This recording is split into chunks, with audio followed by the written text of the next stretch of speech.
Nigeria is known for its conservative and religious values, where 87% of people oppose gay rights. In 2014, the H0m0ph law was passed, which criminalized same-sex marriage. Hi guys, welcome back. We're checking out this documentary by BBC that highlights the challenges, the discriminations, the prejudice that LGBTQ people, gay people, queer people, lesbian people face in Nigeria. Let's jump right into the video, guys. All over Nigeria, there are countless stories of queer people being blackmailed and extorted, sometimes for years. I want to find these crimes and the pain that it's causing. Keto, blackmailing LGBT Nigerians. Keto is the term for LGBT blackmailing in Nigeria. Nigeria is known for its conservative and religious values, where 87% of people oppose gay rights. In 2014, the H0m0ph law was passed, which criminalized same-sex marriage. The passing of the law saw widespread support and led to a rise in homophobic attacks and even mob justice across Nigeria. I'm very glad that he could stand his feet and stand against such a taboo. It's un-African. We don't want such things in our country. I'm so happy that he signed against it. The law banned gay clubs and same-sex affection in public, with penalties of up to 14 years in prison. For some, this wasn't enough. Some Nigerians simply took the law into their own hands. Activists claim Nigeria's strict anti-gay laws have empowered the blackmailers and led to an explosion in Keto. Guys, the thing is, my take on this is, most African governments, most African leaders, most African people are homophobic. Yes, I said it. Most Africans, their leaders, their people, most of them are homophobic. Their intolerance of LGBTQ, anything LGBTQ, gay, queer, lesbian and all that, because this thing is against their cultural and societal norms, beliefs and values. And that is why they are setting up laws to mitigate these things and discourage people from exploring this type of lifestyle or going towards this type of lifestyle, which is a good thing, because most society, most culture is built around code of conduct, built around laws, values. So without these laws, code of conduct, there won't be culture, there won't be society. So it's a good thing. They're trying to uphold their values by making this law. But at the flip side, on the flip side, it's like a two-edged sword.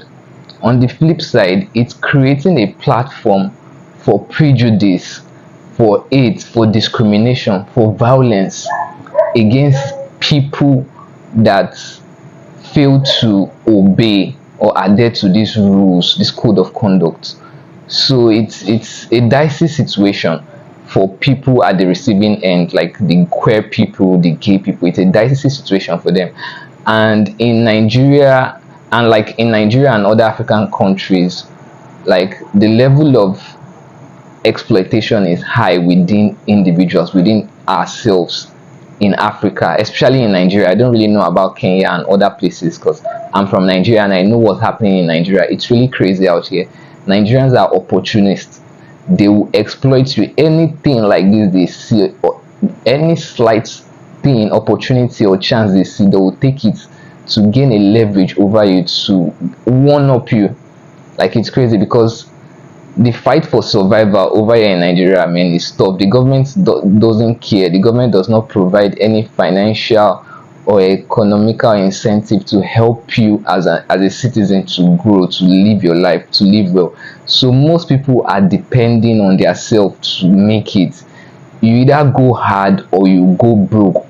So everyone are really going hard to look for ways, whatever ways to make it. So they are mostly opportunists. Most Nigerians are opportunists. That's just the plain truth. Most of them, they are opportunists.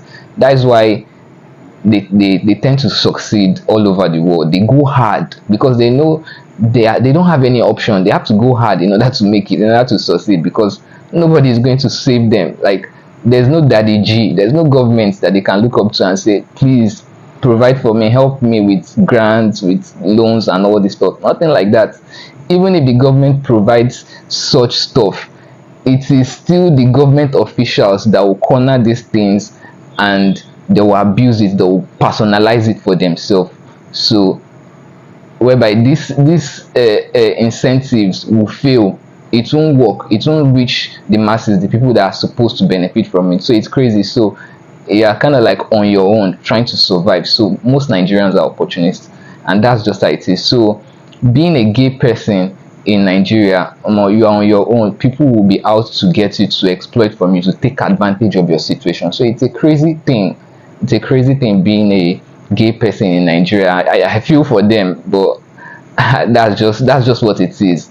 You have to abide by the law of the land. I mean, if you go to the US, over there, it's part of their law that if you get married to a woman, regardless of whether she gives birth to a child for you, as long as you guys are together, as long as you guys are married and you are more well off financially than her, if she divorces you, she's going to take half of your shit. So that's the law, and Americans accept it. So that's just it. And even though most men are not in tune with it, they are not happy with that law, but they find a way to live with it. So that's just how it is over here. The African government, they set up these laws to mitigate and to deter people against LGBTQ lifestyle. So it is up to them to find a way to live with it or live around it. But it's really unfair that people are exploiting them, taking advantage of their situation. It's really crazy. Like, in Nigeria, it's a dog eats dog world, man. It's crazy how here, like, it's tough. If you are broke in Nigeria and you don't have money, man, you are not a human being. Nobody will give a fuck about you. Enough about this talk. Let's get back into the video, guys.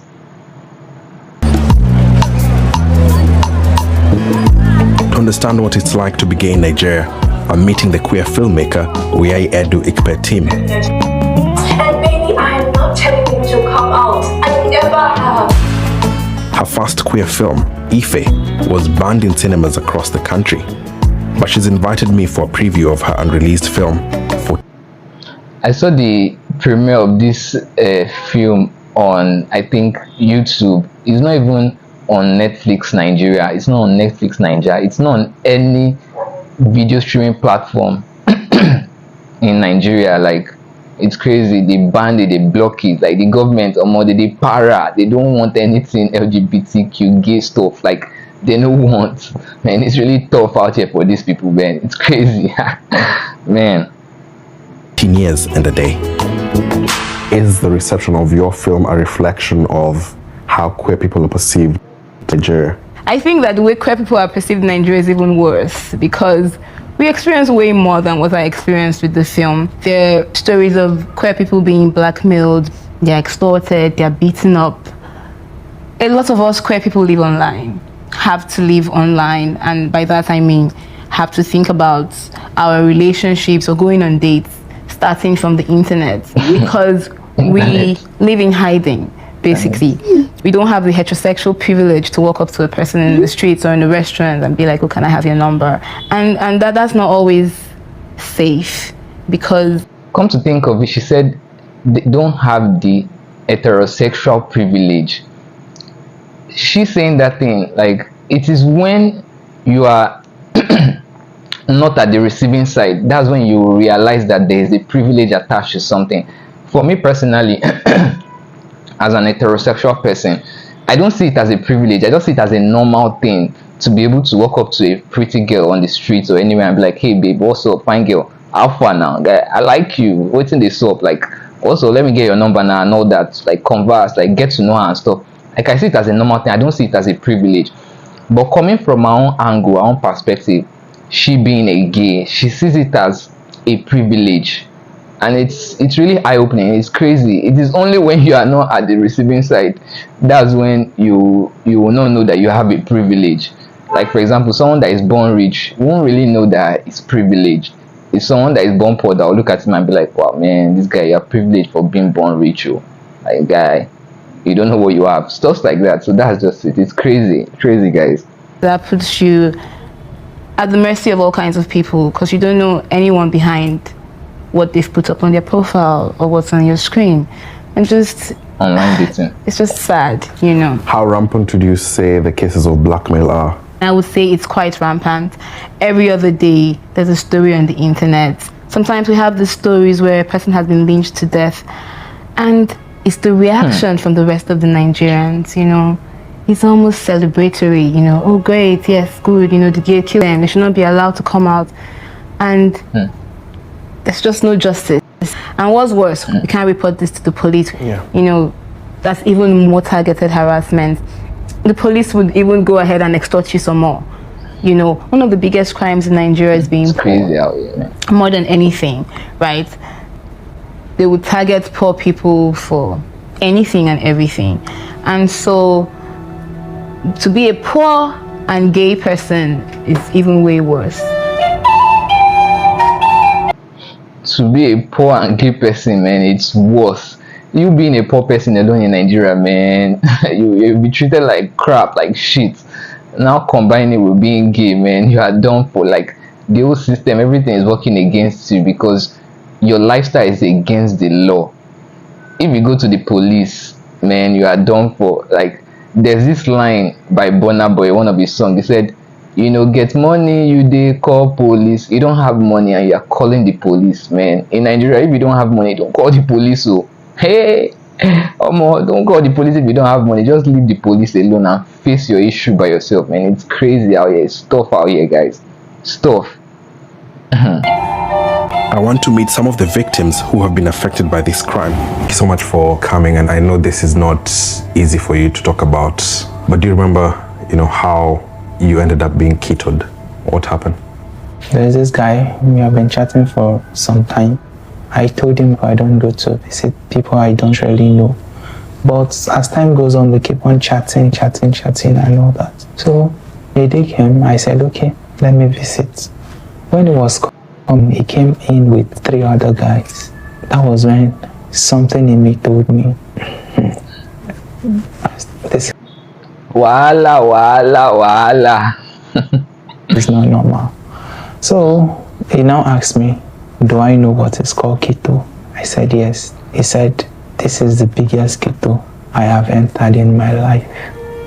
How did you feel when you said that? I felt like the ground should just open and swallow me up because I know what keto is all about. They asked me to like off my clothes. They made a video of me and they were asking weird questions. They said, what's the name of the school you attend? Where are you from? What local government? What's the name of your parents? I knew they were going to use that video to like blackmail me and stuff. So I also gave them wrong informations. And then they like use pressing iron. This is the like mark of the pressing iron. So they used a hot iron and put it on your hand? Yeah. He said I should start calling my family members. I was begging him that please, he should not do this to me. They were telling that they will kill me if they don't bring the money they are asking. The one they took from me cash, they shared it first of all, right in front of me, 500,000 cash. And then they let me go. The money you took from me, did you know how hard I had to work to like save up that much? When the video went online, how was that experience like for you? I was crying. I want to kill myself. The shame, because sometimes I don't come out. I know they are still watching. Speaking to other community members, especially those who have been ketoed, do they usually go to the police? It's of no use. They will just make it worse. The little money you have left after that whole scenario, they'll just make you of it. They hit me on my head, slapped me to the floor. They video us and threatened to publish the video if we don't comply to terms. So this was in a police station? Yeah. So it is the police who are beating you and recording videos of you? Yeah. So in this case, you were keyed by police? Yes. What were you afraid of the most? There was a time I almost committed suicide. I called my kids, 3 of them. My son told me he loves his father, even if his father is queer. He has no issues with that. And he gave me a reason why I should not do that. I saw ran down to save me. Please, can I stand up? Yeah. Stand up. Just stand up. Yeah. This.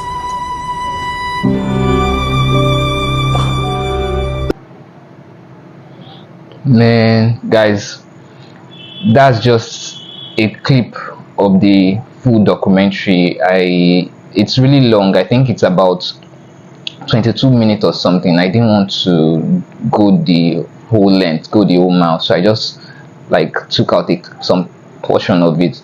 So I'll be leaving a link to the video in the description so you can go watch it out. Like, it's really emotional, guys. Like, these people are really facing a lot of things here in Nigeria. Like, it's really hard on them. I'm just looking at this man, like, as in he has kids and he's gay. Like, it's crazy. Like, I don't understand. Like, I don't really understand how, like, man, being gay. Like, me, I'm heterosexual. I like women. I like women. Like, I don't really understand why, like, you go and say you want to like man.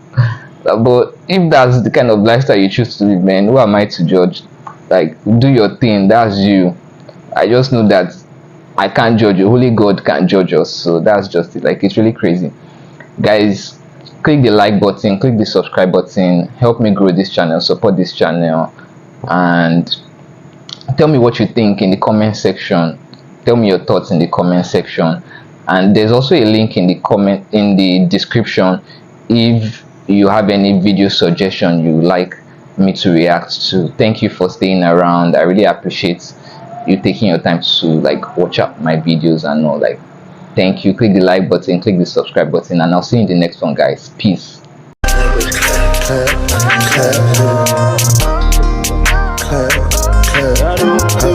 I want some more. Listen up, 1,000 problems I wanna solve. That's a lot. I bet the bitches I want to fuck. But I said no, the life I choose, cause I love.